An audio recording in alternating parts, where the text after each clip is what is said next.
একটা সভা করলেন, সেইখানে যাই দেখলাম যে সভাপতি হচ্ছে মাদকের সাথে জড়িত, মাদক খায়, মাদক বিক্রি করে, মাদকের হোলসেলার।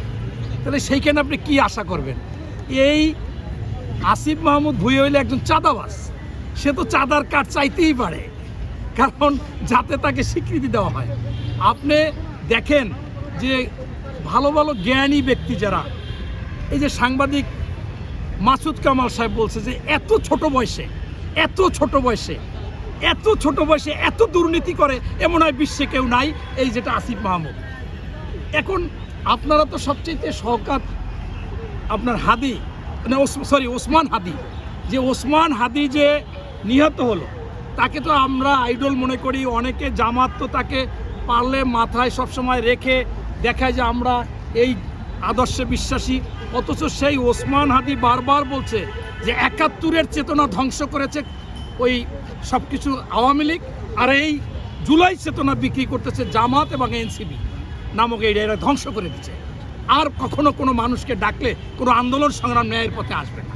তো সেই আসিফ মাহমুদ তো চাঁদাবাজ ছিল, মব সৃষ্টি করেছে, যত দুর্নীতি, এরপরেই আপনি বদলি বাণিজ্য বলেন, প্রমোশন বাণিজ্য বলেন, চাকরি বাণিজ্য বলেন, ও আশায় আপনারা তো অনেক কিছু দেখেছেন।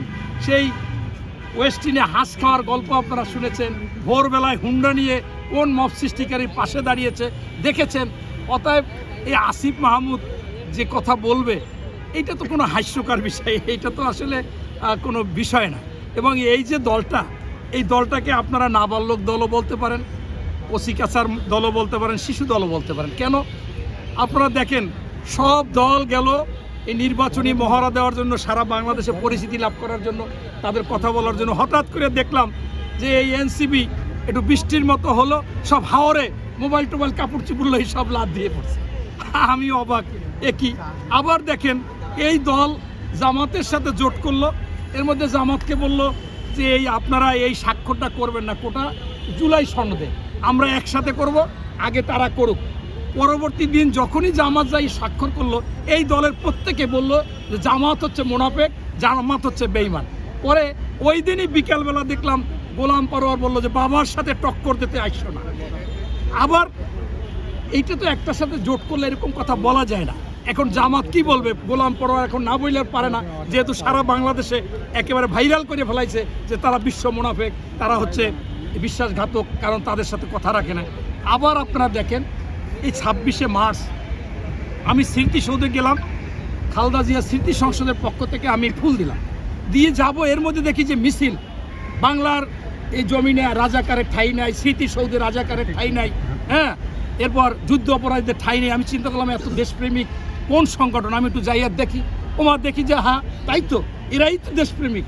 এখানে আমরা তো দেখেছি জুলাই আন্দোলনে এরা ছিল, হয়তো বা এরা হতাহত হয়নি, শহীদ হয়নি, এদের আশেপাশে কেউ হয়নি, কিন্তু এরা তো নেতৃত্ব দিয়েছে।